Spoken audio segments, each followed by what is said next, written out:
The winter rain fell in thin sheets across Portland, tracing silver lines on the kitchen window where Julia Dawson stood with a cup of tea cooling in her hands. At 32, she had carved out a quiet life for herself, teaching English at a local high school, grading essays late into the night, and finding comfort in routine. Her apartment was modest but warm, lined with shelves of books and a scattering of plants. She fussed over the way other people fussed over children. Stability had become her armor after years of disappointment, and she guarded it carefully. That evening, Michael Dawson leaned back in his chair at her small dining table, finishing the last of the cookies she had baked. He was handsome in a way that drew attention, confident in his movements, always dressed as though he had stepped out of a business magazine. Julia had been drawn to his energy when they met a year earlier, the way he seemed so certain of the world while she often felt hesitant. As he pushed aside his empty plate, Michael spoke with casual finality. "Julia, Mom and Aunt Linda are insisting I bring you to meet them this year. They're expecting us on New Year's Eve." The words dropped into the room like a weight. Julia nearly spilled her tea, her hand trembling before she set the cup down. She tried to hide the quick surge of panic rising in her chest, but her voice betrayed her. "This New Year's Eve? That's only a week away. I don't know if I'll be ready." Michael smiled as if her worry amused him. "Don't overthink it. They're not going to bite. We'll toast, eat some salad, and then head back here to celebrate on our own like we planned. They just want to meet the woman I've been serious about." Julia forced a smile, though her heart pounded. Serious. The word should have brought her comfort, but instead it pressed down on her like an obligation. She remembered the last time a man had spoken of seriousness. Years earlier, her college sweetheart had promised her forever, only for her to discover he had been seeing someone else behind her back. That betrayal had cut her deeply, leaving scars she still felt whenever trust was required. She had spent years avoiding relationships, focusing on her students and her family, convincing herself she didn't need anyone. Michael had been the first man to break through those defenses, but the idea of stepping into his family's world terrified her. "I don't even have the right clothes for something like this," she murmured, staring at the stack of lesson plans waiting on the counter as if they could shield her. "Your family will expect me to look polished. I'm a teacher, Michael. I live in cardigans and flats." He laughed, shaking his head. "Julia, you're beautiful in anything. Stop worrying about gifts and dresses. If you really want, I'll grab some chocolates and wine on the way. That's plenty." But Julia knew she could never walk into a new family empty-handed. Her upbringing, her sense of respect, demanded more. Already her mind began cataloging possible gifts, homemade treats, maybe something thoughtful, but not extravagant. Yet, even as she considered these details, unease twisted in her stomach. Michael's phone buzzed. He glanced at it, muttered something about end-of-year contracts, and stood to leave. At the door, he kissed her cheek with practiced ease. "I'll pick you up around noon on the 31st. Don't stress, Julia. They'll love you." She watched from the window as he disappeared into the drizzle, not once looking back. Her chest ached with the familiar sensation of being left behind, though she told herself she was being silly. That night, she opened her closet and stared at the neat row of skirts and blouses. Nothing felt right. She remembered the way her grandmother used to say that clothes weren't just fabric, they were armor. And right now, Julia felt unarmed. Sitting on the edge of her bed, she whispered into the quiet apartment, "What if they don't like me?" The silence offered no answer, only the patter of rain against the glass. She thought again of her past, of how love had once left her broken, and wondered if she was strong enough to risk that pain again. Yet she also remembered Evelyn, Michael's grandmother, whom she had not yet met, but who, according to Michael, still clung fiercely to life despite illness. A woman like that would demand courage, not hesitation. Slowly, Julia closed the closet doors. She exhaled, long and steady, feeling a flicker of resolve. Whatever fears she carried, she would face them. She would go with Michael to meet his family. And so, with a heart full of doubt but a spine stiffened by determination, Julia Dawson decided to accept the invitation that would change the course of her life. Snow dusted the sidewalks of Portland as Julia followed Michael up the stone steps to a sprawling house in the West Hills. The Dawson home looked every bit as imposing as she had feared. Tall windows glowing warmly against the winter dusk, a manicured yard wrapped in holiday lights, and the heavy silence of wealth pressing down on the front porch. Julia adjusted the scarf around her neck, clutching the bag of carefully wrapped gifts she had chosen after days of indecision. Michael rang the bell without hesitation. The door opened almost instantly to reveal Linda Dawson, his mother. She was impeccably dressed in a deep burgundy sweater and pearls, her eyes sharp behind stylish glasses.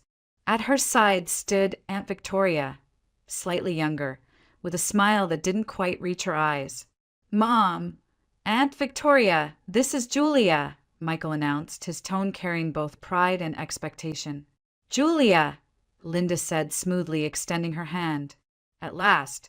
We've heard so much about you." Julia smiled and offered the bag of gifts, locally roasted coffee, artisanal chocolates, and a small potted plant. "It's so nice to meet you. I wanted to bring a little something." "How thoughtful," Victoria said, her voice pleasant but tinged with curiosity, as though already measuring Julia's choices. They ushered her inside, the house smelling faintly of cinnamon and polished wood. A table was set in the dining room, the kind of arrangement Julia had only seen in magazines, crystal glasses, silver flatware, and candles flickering against white linen. Conversation over dinner began cordially. Linda asked about Julia's work at the high school, nodding with polite interest, while Victoria interjected with questions that felt less like curiosity and more like examination. "Teaching teenagers must be challenging," Victoria remarked. "Do you ever worry that it takes too much of your energy, leaving little for family?" Julia answered carefully, aware of the weight in every glance exchanged between mother and aunt. She tried to steady her nerves, reminding herself that Michael had insisted they were kind women once you knew them. Still, she felt their eyes studying her posture, her words, even the way she held her fork. Michael, oblivious or unwilling to notice, spoke confidently about his work and upcoming contracts, dominating the conversation until his phone buzzed on the table. He frowned, excused himself, and stepped into the kitchen. Julia sipped her water, forcing a smile as Linda inquired about her parents. Before Julia could answer fully, Michael returned, his expression unsettled. "That was Grandma Evelyn," he said, lowering his voice as though it were an inconvenience. "She checked herself out of the hospital this afternoon. She wants someone to pick her up and drive her to her house in the country tonight." Linda sighed, exasperated. "Of course she does. She never considers how impossible her timing is. On New Year's Eve, no less." Victoria scoffed. "Michael, you can't possibly drive all the way out there. The roads are terrible, and you've already had wine. She'll manage. She always does." Julia glanced between them, unsettled. She was just discharged? "From the hospital." "Yes," Michael muttered. "She claims the doctors agreed she was stable enough to leave. But she sounded weak. I can't just ignore her."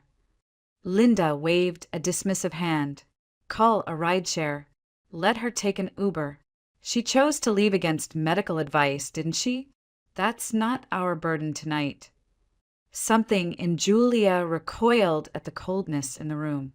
She imagined the elderly woman alone, frail, waiting in the bitter night for someone to care enough. Julia's voice rose before she could stop herself. "She can stay with me. I have a guest room. It would be easier than sending her out to a motel or making her travel in this weather." The table went silent. Michael blinked at her, surprised. Victoria raised an eyebrow, a flicker of amusement crossing her face. Linda's lips pressed into a thin line. "That's generous," Linda said slowly, though the edge in her tone was unmistakable. "I mean it." Julia continued, steady now despite her pounding heart. "If she needs a safe place to rest until she feels stronger, I'd be happy to have her. It's no trouble." Michael's expression softened, relief washing over him. "Thank you, Julia. Really, that would solve everything." Linda and Victoria exchanged a glance that spoke volumes: disapproval, calculation, perhaps even curiosity at Julia's boldness. But none of them could argue. The decision had been made, and Julia knew it was more than politeness driving her. It was instinct, the same instinct that had carried her through heartbreak before. The refusal to stand by while someone was abandoned. As the dinner conversation stumbled back into motion, Julia realized that in offering her home to Evelyn Dawson, she had taken her first irreversible step into Michael's family drama, one that would test her resolve in ways she could not yet imagine. The following afternoon, Julia opened her apartment door to the sound of hesitant footsteps in the hallway. Michael stood there, his expression impatient, holding the arm of an elderly woman wrapped in a wool coat far too thin for the winter chill. Evelyn Dawson looked frail, her frame stooped, but her eyes, pale blue and sharp, still held an energy that belied her weakened body. "Grandma, this is Julia," Michael said quickly, as though eager to move the responsibility away from himself. "She's the one who offered you a place to stay." Evelyn's lips parted in a small smile. "So you're Julia. I was beginning to think my grandson had imagined you, the way he kept delaying introductions." Her voice carried humor, though it was touched with exhaustion. Julia stepped forward immediately. "Welcome, Mrs. Dawson. Please come inside. Let me take your coat." Michael helped her across the threshold, his movements efficient but lacking tenderness. Julia caught the subtle tightening of his jaw as Evelyn slowly lowered herself into the armchair by the window. He muttered something about needing to check in at work later, already creating distance. Ignoring him, Julia knelt beside Evelyn and unwrapped the scarf from her neck. "You must be tired after leaving the hospital. I've prepared the guest room for you. It's warm, and the bed is firm but comfortable. Would you like to rest?" Evelyn squeezed her hand, her skin cool and fragile. "Thank you, dear. You didn't have to do this." "I wanted to," Julia said simply. She led Evelyn down the short hallway, opening the door to a modest but tidy room. The bedspread was freshly laundered, and Julia had placed a vase of white lilies on the nightstand. A stack of folded blankets sat at the foot of the bed, alongside a small basket with tea bags, honey, and a bottle of water. Julia's careful preparation reflected not just politeness but genuine care. Evelyn's eyes watered as she took in the details. "It feels like home already," she whispered. Julia helped her settle, arranging the pillows just so, before sitting on the edge of the chair nearby. They began to talk, the conversation meandering like an old stream through familiar territory. Evelyn shared fragments of her past, memories of raising Michael when his father had left too soon, stories of gardens she once kept, the loneliness of watching her health betray her. Julia listened, nodding, sometimes laughing at Evelyn's sharp wit. The intimacy of their exchange stirred Julia's own memories. She thought of her grandmother, who had passed when Julia was in college. Her grandmother had been the anchor of her childhood, the one who had taught her to bake cinnamon bread and who had whispered encouragement when Julia's parents argued. Listening to Evelyn, she felt as though a piece of that long-lost comfort had returned. In the doorway, Michael shifted his weight, clearly restless. He interrupted with forced cheer. "Well, Grandma, Julia's gone all out for you. I'm sure you'll be fine here. I should head out now, busy week ahead." Evelyn's gaze hardened briefly. "Too busy to sit with your grandmother for a while." Michael chuckled, dismissing the reproach. "You know how it is. Deadlines, clients. Julia will take good care of you." He kissed the top of Evelyn's head quickly, then glanced at Julia. "Don't let her overdo it. She tends to dramatize her health." With that, he was gone, the door closing behind him with a finality that left silence in his wake. Julia turned back to Evelyn, embarrassed on Michael's behalf. "I'm sorry. Don't apologize for him," Evelyn cut in softly.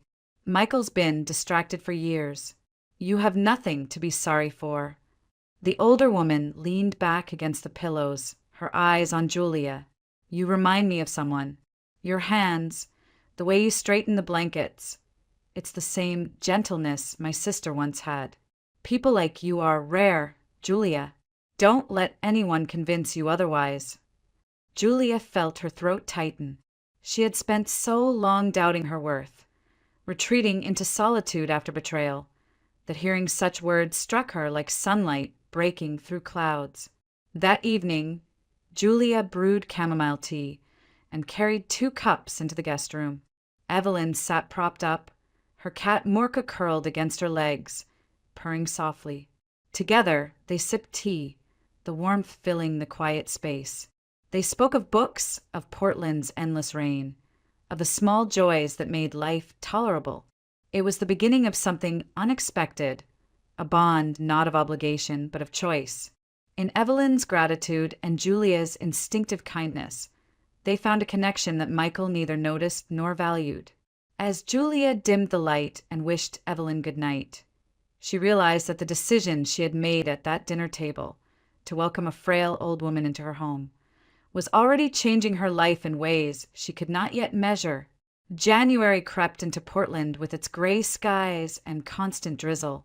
The days felt short, swallowed by low clouds, but inside Julia's apartment there was a warmth she had not felt in years.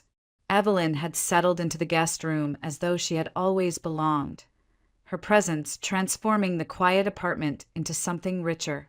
Most afternoons, when Julia returned from the high school, she found Evelyn in the living room with Morka purring on her lap, a book balanced in her thin hands. They would talk while Julia made tea, and soon their conversations stretched late into the evening. Evelyn had a way of drawing Julia out, asking about her students, her favorite novels, even the heartbreak she rarely spoke of. Julia, in turn, listened to Evelyn recount stories of raising Michael, of living through winters without central heat, of a world that no longer existed. On Saturdays, Julia bundled Evelyn in a thick coat and scarf, and together they walked slowly down the tree-lined streets near Mount Tabor. The air smelled of pine and damp earth, and Evelyn leaned on Julia's arm with a surprising strength for her age. "This is the best medicine," Evelyn would say, pausing to admire the moss on the trees. "Better than anything they gave me in the hospital." Back home, they cooked simple meals together. Evelyn showed Julia how to prepare chicken, soup the way her own mother once did, with dill and just enough garlic. Julia taught her how to bake pumpkin bread, a recipe she used for her students' bake sales. Their laughter filled the kitchen, bridging generations. But if Julia found comfort in Evelyn's company, she found distance growing with Michael. He stopped coming by as often, always citing deadlines and client dinners. His calls grew shorter, his texts less frequent. When he did appear, his presence felt hurried, restless, as though being in Julia's apartment suffocated him. One evening, Julia asked lightly, "Will you stay for dinner? Evelyn wants to make her famous soup again." Michael shook his head, already pulling his phone from his pocket. "I can't. I've got a meeting early tomorrow and I need to prepare. You two enjoy." He kissed Julia's cheek absently before leaving, the door clicking shut with the same finality as it always did. Julia stood there, the soup simmering on the stove, her heart heavy with the familiar weight of being left behind. Evelyn, watching from her armchair, spoke gently. "Don't blame yourself, dear. Michael has always been like this. He chases what he thinks is important, and sometimes he forgets what truly matters." Julia tried to believe her, but unease had begun to root in her chest. The unease grew sharper when she visited Michael's family one Sunday. Linda greeted her with forced warmth, seating her in the glossy living room while Victoria poured tea. Their questions came cloaked in politeness but pierced like needles. So, Julia, Linda began, such a charming apartment you have downtown. Must be cozy for a teacher's salary. Do you own it outright, or? Julia blinked, caught off guard. Yes, I bought it a few years ago. It's small, but it's mine. Victoria's smile widened. How responsible of you. Property is such an asset these days. And with Portland's prices rising, well, it must already be worth quite a lot. Julia felt her throat tighten. The conversation drifted on, but the questions returned again and again, circling her apartment like vultures. Linda asked if Julia had ever considered moving somewhere bigger. Victoria wondered aloud what would happen to the place once you and Michael marry.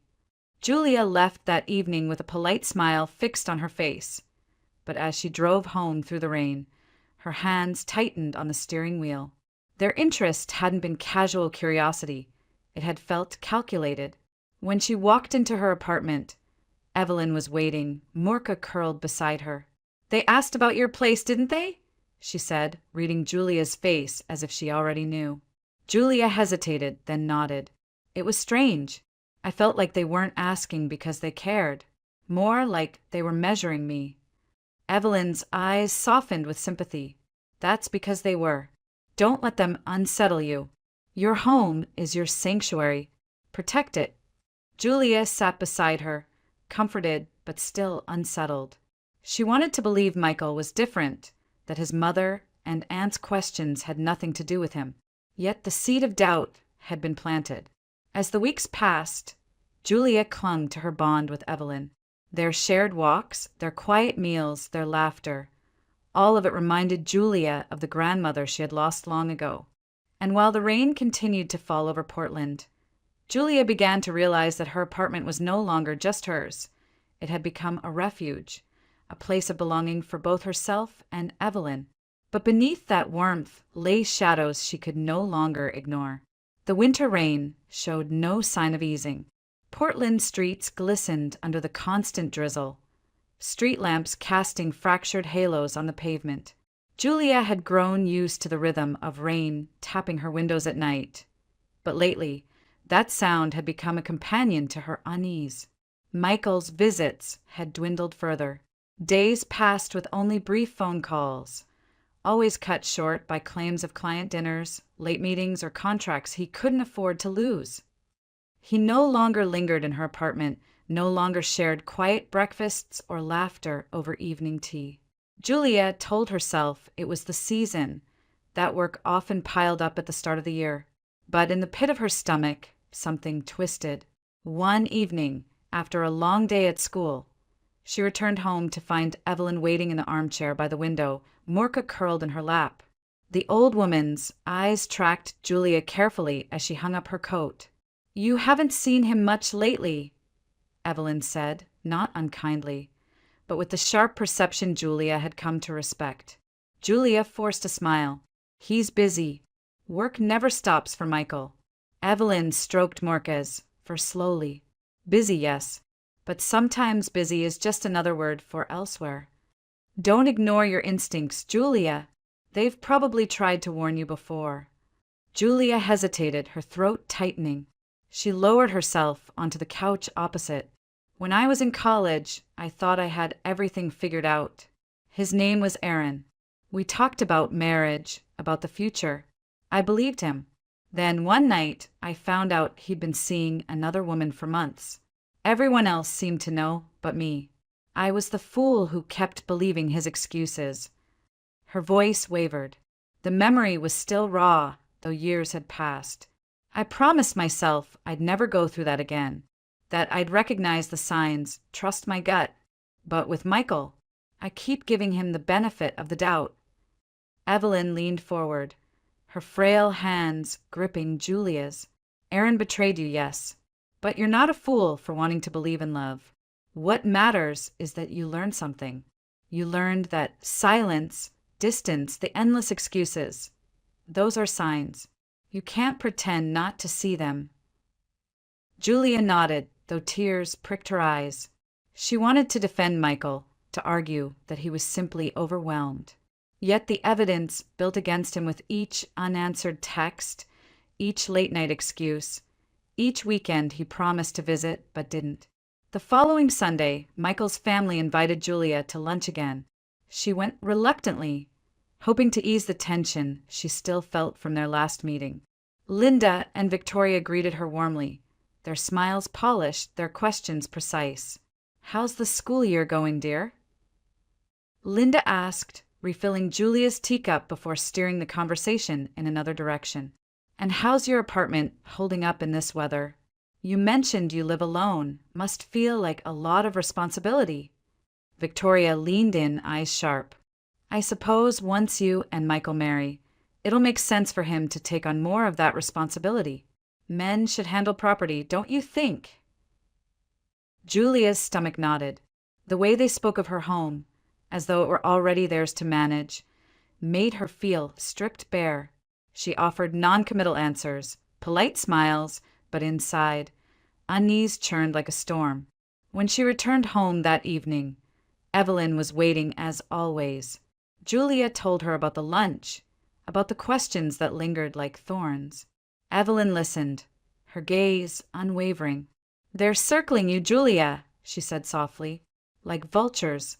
You have something they want, and they think you're too kind or too blind to see it.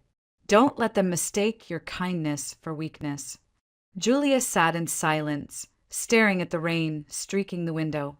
The glow of the street lamps blurred behind the glass, a perfect reflection of how muddled her thoughts had become. She wanted to believe Michael loved her, that his family's probing had nothing to do with him. But the distance between them grew heavier with each passing day, and the memory of Aaron's betrayal haunted her more fiercely than ever. Her apartment, once a sanctuary, now felt invaded by shadows, Michael's absences, his family's greed, her own gnawing doubts. And though Evelyn's presence brought comfort, Julia could not shake the sense that she was walking once again toward the same heartbreak she had sworn she would never repeat. It happened on a Sunday afternoon in late January. Julia had just returned from the grocery store, her arms full of paper bags, when she found Evelyn collapsed on the kitchen floor. Murka circled her anxiously, meowing, claws clicking against the tiles. "Evelyn." Julia dropped the bags, vegetables rolling across the linoleum as she knelt beside the older woman. Evelyn's face was pale, her breathing shallow, her pulse faint beneath Julia's trembling fingers. Without hesitation, Julia dialed 911. Her voice cracked as she gave the dispatcher the address, every second stretching into eternity. The wail of the approaching sirens felt both too far away and too sudden, and then paramedics burst through the door, taking Evelyn onto a stretcher, attaching monitors, speaking in clipped commands Julia barely understood. At the hospital, fluorescent lights buzzed overhead as Julia followed the gurney through double doors marked emergency. The smell of antiseptic filled her lungs, making her stomach twist. A nurse asked questions, Evelyn's medications, medical history, and Julia answered as best as she could, her mind spinning. Michael arrived nearly an hour later, his shirt unwrinkled, his demeanor more annoyed than alarmed. "What happened?" he asked, as though Julia had inconvenienced him. "She collapsed," Julia whispered. "They're running tests. She hasn't woken up yet." Michael sighed, running a hand through his hair. "I told her she was pushing herself. She never listens. Look, I'll stay for a bit, but I have meetings tomorrow. Don't let this consume you, Julia. She's old, it happens." Julia stared at him in disbelief, her chest tightening.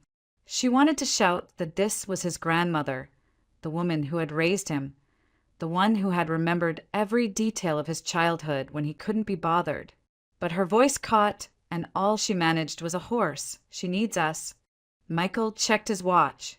"She'll have doctors. That's enough." Hours passed.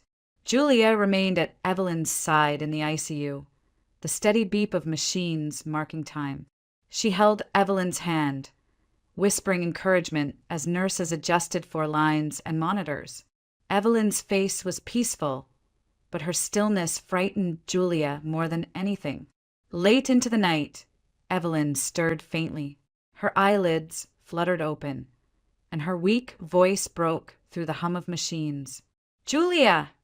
Julia leaned closer, tears springing to her eyes. "I'm here. You're safe. Don't try to talk." But Evelyn persisted, her grip surprisingly firm on Julia's hand. "Promise me, take care of Morka. And my funeral. Don't let them rush it. I want to rest next to Henry in Forest Grove Cemetery. Promise." Julia's throat ached as she nodded quickly. "I promise. I'll take care of everything." Evelyn's lips curved into a faint smile, her eyes closing again. The monitors continued their rhythm, but Julia knew those words had cost her dearly. By morning, Evelyn had slipped into a coma. Doctors explained the stroke had been massive, her chances of recovery slim. Julia clung to hope anyway, refusing to leave the hospital. She read aloud from Evelyn's favorite book, brushed her hair gently, and prayed for a miracle. Michael appeared briefly, bringing coffee for himself, his presence more of a formality than a comfort. "Julia, you can't live here. Go home. Get some rest," he said, his tone flat. "I'm not leaving her," Julia replied, her voice steady though her body trembled with exhaustion. He shrugged, kissed her cheek mechanically, and left again. Julia never saw him return that day. 2 nights later, in the quiet hours just before dawn, Evelyn's heart slowed and then stilled. Nurses rushed in, voices urgent, machines shrieking, but Julia felt it before they said the words. She held Evelyn's hand until it grew cold, tears blurring the sterile white walls around her. The doctor's voice was gentle, but the words crushed her nonetheless. "I'm sorry. She's gone." Julia sat frozen, her mind replaying Evelyn's last request. The grief was suffocating, a hollow ache that spread through every corner of her body. She had lost not just Michael's grandmother, but a woman who had begun to feel like her own. Morka would be waiting at home, Julia realized, pacing by the door, crying for the one person who would never return. And Evelyn's words, "Promise me," echoed louder than the machines had. Through the fog of sorrow, Julia made her vow again. She would keep Morka safe. She would arrange the funeral exactly as Evelyn wanted, no matter what Michael or his family said. Grief threatened to pull her under, but beneath it stirred something steadier, resolve. Evelyn had trusted her, and Julia would not betray that trust. Even if she had to stand alone against Michael's family, she would honor Evelyn's wishes. As dawn broke outside the hospital windows, gray light spilling over Portland's rain-slick streets, Julia Dawson sat in the ICU, her heart shattered but her promise unshakable. The morning of the funeral was damp and cold, Portland's skies heavy with low clouds that threatened more rain. Julia stood outside the funeral home on Hawthorne Boulevard, adjusting the black wool coat she had borrowed from Rachel. Her hands trembled as she clutched the small notebook where she had written Evelyn's favorite hymn and the details of her wishes. She had gone over them dozens of times, determined that nothing would be overlooked. Inside, the air was filled with the soft strains of an organ. The casket rested near the front, polished oak adorned with white lilies, Evelyn's favorite. Julia had arranged everything herself: the flowers, the music, the order of service. Michael had barely been involved, arriving only at the last minute and muttering something about how much the arrangements must have cost. His mother, Linda, had nodded curtly, already flipping through the obituary program with little interest in the service itself. To Julia, it felt surreal. Evelyn had trusted her with her final wishes, and she had carried them out to the letter. She had argued with the funeral director when he suggested shortcuts. She had insisted on the cemetery in Forest Grove, next to Evelyn's late husband Henry, despite Linda's protests that it was too far and a simple cremation would have been cheaper. Julia had stood firm, her resolve fueled by the memory of Evelyn's frail hand squeezing hers in the ICU. As mourners filled the pews, Julia recognized neighbors from Evelyn's old street, former church friends, and one woman who hurried over to embrace her, Mrs. Carter, Evelyn's longtime neighbor and closest friend. Tears filled the older woman's eyes as she whispered she would be so grateful. Julia, you did exactly what you wanted. I can see it in every detail. Julia swallowed hard, her chest tight. I just wanted to honor her. She deserved that much. During the service, Julia stood to speak. Her voice trembled at first, but steadied as she described Evelyn's kindness, her humor, the way she had embraced Julia not as an outsider, but as family. She read the hymn Evelyn had loved, and for a moment, even through her grief, she felt Evelyn's presence, a quiet strength settling over her shoulders. When she returned to her seat, she caught Michael's eyes. He looked bored, his gaze wandering to his phone, which he had pulled from his pocket more than once. Linda leaned in to whisper something to him, and Julia noticed how both their expressions sharpened, not with grief, but with calculation. After the service, as mourners filed past to offer condolences, Julia stayed near the casket, thanking each person. Mrs. Carter lingered, lowering her voice. Be careful, Julia. I know Michael's family. They're already talking about Evelyn's house, her savings, her jewelry. They don't care about her memory, only what they think is theirs now. Julia felt her stomach knot. She had sensed it before in Linda's probing questions, in Victoria's false smiles. Hearing it confirmed by Evelyn's oldest friend made her heart sink even further. Later, at the cemetery in Forest Grove, the ground was soft from rain. The small crowd gathered around as the casket was lowered beside Henry Dawson's grave. Julia clutched Morca's carrier in one hand. She had brought the cat, knowing Evelyn would have wanted her closest companion near. The priest spoke words of final blessing, and Julia's tears blurred the view of the earth swallowing the casket. Michael stood stiffly, glancing at his watch. Linda dabbed her eyes with a handkerchief, but seemed more preoccupied with whispering to Victoria about paperwork. Julia caught fragments, will assets, inheritance, and bile rose in her throat. Evelyn hadn't even been in the ground an hour, and already they were circling like scavengers. As the mourners dispersed, Mrs. Carter squeezed Julia's arm. You did everything right, child. Don't let them tell you otherwise. Julia nodded, though her grief was edged now with something harder. Anger. She had poured her heart into giving Evelyn the farewell she deserved, while the family who should have cared most treated it as an inconvenience. That evening, back at her apartment, Julia set Morca's carrier down and opened the door. The cat padded out slowly, meowing once before leaping onto Evelyn's old chair. Julia collapsed onto the couch, exhaustion washing over her. Michael arrived later, his tie loose, his expression flat. Mom says we should meet with a lawyer soon, he said. We need to figure out what happens with Grandma's estate. Julia stared at him, horrified. She just died, Michael.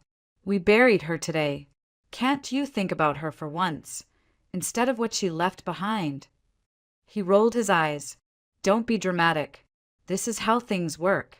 Estates have to be settled. Her hands shook as she pressed them together in her lap. Evelyn's words echoed again. Don't let them rush it. Promise me. Julia knew, in that moment, that she was standing at a dangerous crossroads. Grief weighed her down, but beneath it, a resolve was hardening. She had promised Evelyn she would protect her wishes, and she intended to keep that promise, even if Michael and his family tried to strip it all away. The weeks after Evelyn's funeral moved with the sluggish weight of grief. Julia still felt the old woman's absence in every corner of her apartment. The armchair that now sat empty, the tea kettle that seemed quieter without Evelyn's laughter to accompany it. Even Morca, who paced the rooms at night, meowing as if searching for her mistress. Julia did her best to keep her promise, feeding the cat, stroking her fur, whispering reassurances, but the void remained. If Evelyn's death had left Julia fragile, Michael's behavior deepened the fracture. He grew colder, more impatient, returning to her apartment less and less. When he did appear, his visits were short, punctuated by phone calls he answered in another room or texts he typed with his back turned to her. One Friday night, Julia waited with dinner ready, chicken soup the way Evelyn had taught her, only to receive a message at 8 p.m. Running late, don't wait up. She sat at the table alone, the soup cooling in its bowls, Morka winding around her ankles, as if sensing her despair. Another evening, she saw him in the lobby of her building, laughing with someone on the phone before slipping into an Uber without even coming upstairs. Julia froze at the sight, her breath catching.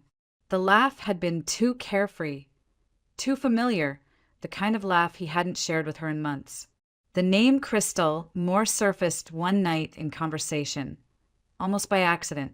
Michael mentioned her as a new consultant he was working with, his tone too casual. Julia asked a simple question, "Who is she?" But the quick flash of defensiveness in his eyes told her more than words could. "Just business," he said, brushing it off. "Don't start making it something else." Julia didn't push, though suspicion gnawed at her. She had no proof, only fragments. The late nights, the evasive answers, the smell of perfume, not her own, lingering faintly on his jacket. Still, the pieces formed a picture she could no longer ignore. The arguments began quietly at first. Julia would ask when he planned to stay the night again. Michael would sigh, mutter something about deadlines, and accuse her of being clingy. When she tried to talk about Evelyn's funeral and the way his family had behaved, he dismissed her concerns, saying she was too emotional. "You're letting grief cloud your judgment," he snapped once. "My mom and aunt were just being practical. You should appreciate that instead of twisting it into something ugly." Julia stared at him, anger tightening her chest. Practical? They were talking about Evelyn's estate before we'd even left the cemetery. "That isn't practical, it's heartless." He rolled his eyes, already reaching for his phone. "You always exaggerate. Maybe if you focused more on us and less on my family, things would be easier." The words stung, but Julia held them in. She didn't want to become the woman who begged for scraps of affection. Still, each fight left her feeling smaller, as though her world was narrowing to the edges of his indifference. It was Rachel Myers, her oldest friend, who noticed the change in her first. Over coffee at a small cafe downtown, Rachel studied Julia's pale face and the dark circles beneath her eyes. "You're wasting away," Rachel said bluntly. "And don't tell me it's just work. I know you." Julia stirred her coffee without meeting her gaze. "It's Michael. He's distant. I think there might be someone else." Rachel reached across the table, squeezing her hand. "Then you need to ask yourself if you're willing to live with that. Because you deserve better than being someone's afterthought." Later that week, Daniel Reed, a fellow teacher at the high school, offered a gentler warning. They were grading papers in the empty staff lounge when he noticed Julia staring blankly at her work. "You've been off lately," Daniel said. "If it's personal, I don't need the details, but don't lose yourself in someone else's shadow. I've seen too many good people do that." Julia forced a smile, touched by his kindness. "Thank you, Daniel. I'll be fine." But inside, she knew she wasn't fine. She felt abandoned, strung along, and increasingly aware that Michael and his family saw her less as a partner and more as a resource to be tapped when convenient. The realization hollowed her, yet she still clung to the remnants of hope. Hope that maybe she was wrong, that maybe her fears were only grief magnified. At night, as the rain pattered against her windows, Julia lay awake with Morka curled against her side. She thought of Evelyn's warning. "Don't let them mistake your kindness for weakness." The words echoed louder now, a reminder that while she was being neglected and possibly betrayed, she was not powerless. Still, doubt lingered, and the cracks in her relationship with Michael spread deeper each day. It was late on a rainy Thursday when Julia stopped by Michael's family home to drop off some papers he had forgotten. She hadn't planned on staying, just hand them over and leave. But when she arrived, the house was quiet, the front door slightly ajar. She stepped inside, calling softly, "Michael?" Voices drifted from the living room. Julia froze in the hallway, her breath catching as she recognized Michael's voice, low and serious. His mother, Linda, responded in a sharp whisper. You can't wait forever, Linda said. She owns that apartment outright. Once you're married, it will be easier to fold it into your assets. You need to make sure it's in both your names. Julia's blood ran cold. Michael exhaled loudly. I know, Mom, but she's hesitant. She acts like it's her sanctuary. I can't just demand the keys. Linda's tone hardened. Then charm her. You've done it before. She's vulnerable. Look at how she clung to Evelyn. Use that. Don't waste time. The words struck Julia like a physical blow. Her knees weakened, and she pressed herself against the wall to keep from collapsing. Her apartment, her only refuge, the place she had built with her own hard work, wasn't just something they were curious about. It was a target, the prize in their quiet, calculated scheme. Michael's voice again, colder this time. She'll come around. She trusts me, and once everything's in order, she won't have a choice. Julia's hand flew to her mouth to stifle the gasp threatening to escape. Tears blurred her vision as betrayal settled in, heavier than anything she had felt since Aaron years ago. She remembered Evelyn's sharp eyes, her steady voice. Don't ignore your instincts. She had tried to believe in Michael, to dismiss the signs, but now the truth was undeniable. Her mind flashed back to all the moments she had brushed off. The perfume on his jacket, the late nights, the probing questions from Linda and Victoria. Each puzzle piece snapped into place with cruel clarity. They hadn't loved her. They hadn't even respected her. They had seen her as a means to an end, a stepping stone toward security and wealth. Julia backed away from the living room, her pulse pounding in her ears. She slipped out the door silently, the cold air hitting her like a slap. Rain poured harder now, soaking her coat as she hurried down the steps, but she barely noticed.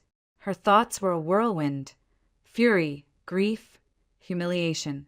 By the time she reached her car, her tears mixed with the rain streaming down her face.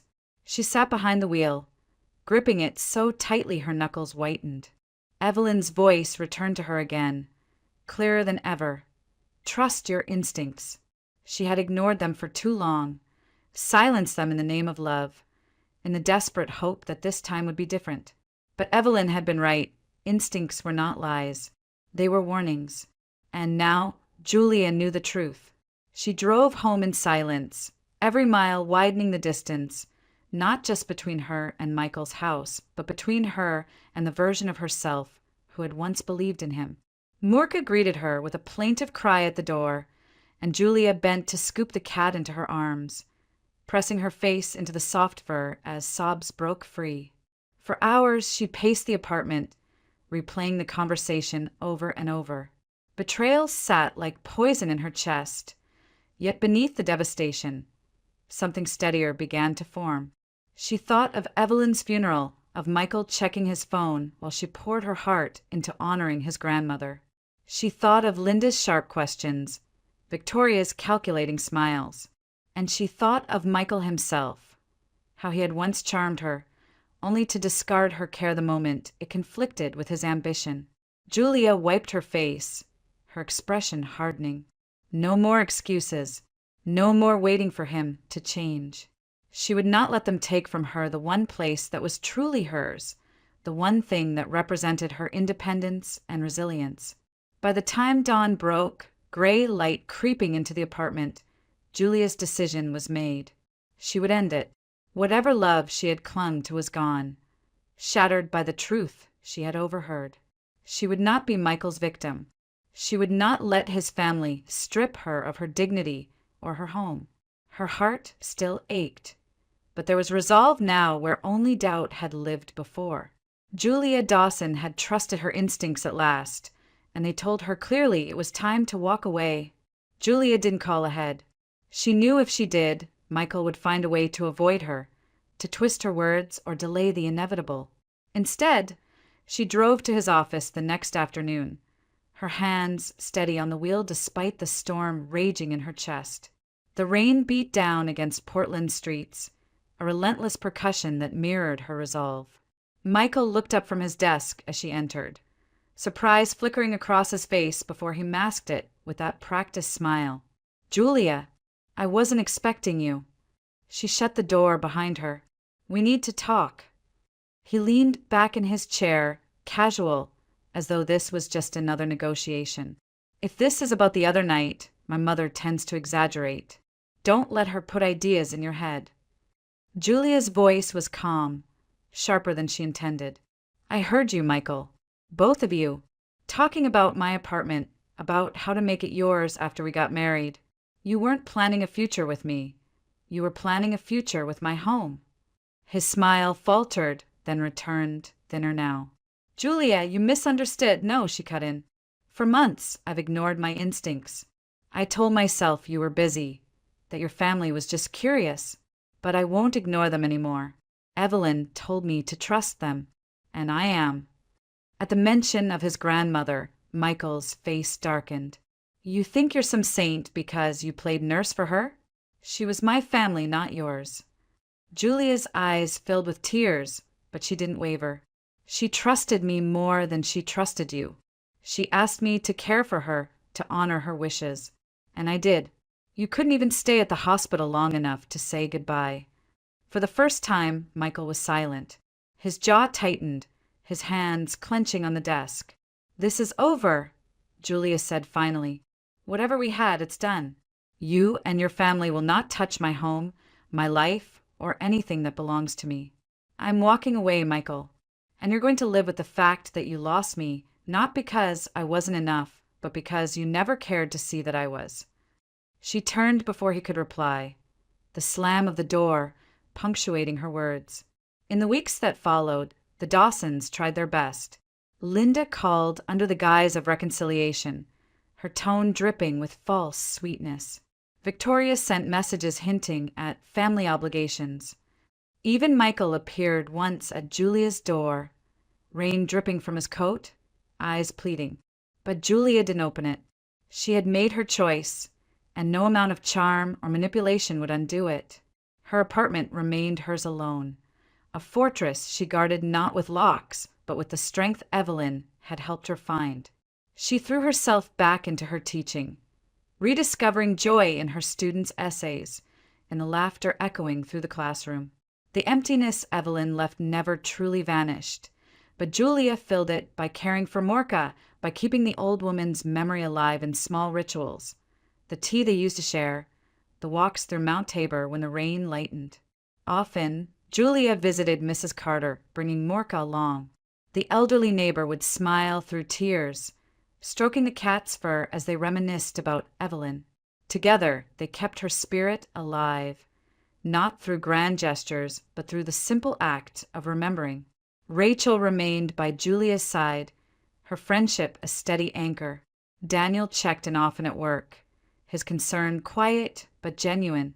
Slowly, Julia realized she was not alone, that her world could expand beyond Michael's shadow, beyond the pain his family had caused. And Michael? Word drifted back through mutual acquaintances. His contracts fell through. Rumors spread of arguments with Crystal Moore, who disappeared from his life as quickly as she had entered it. Linda and Victoria squabbled over Evelyn's meager estate, bitter when they realized much of what they had hoped for no longer existed. Their schemes unraveled without Julia's apartment to latch onto. Julia never gloated. She didn't need to. Their downfall was their own doing, the natural consequence of greed and neglect. Her revenge was silent, woven into the life she rebuilt without them. One evening, weeks later, Julia slipped on her coat and stepped outside. The rain was steady but soft, falling like a curtain over the city. She walked down the familiar streets, the glow of Portland's street lamps shimmering on wet pavement. For the first time in years, she felt no fear, no hesitation. The betrayal still scarred her, but it no longer defined her. She carried Evelyn's memory in her heart, Morka's soft purr at home, and the certainty that she had chosen dignity over despair. As the rain soaked her hair and the city hummed quietly around her, Julia Dawson smiled faintly. Freedom wasn't loud.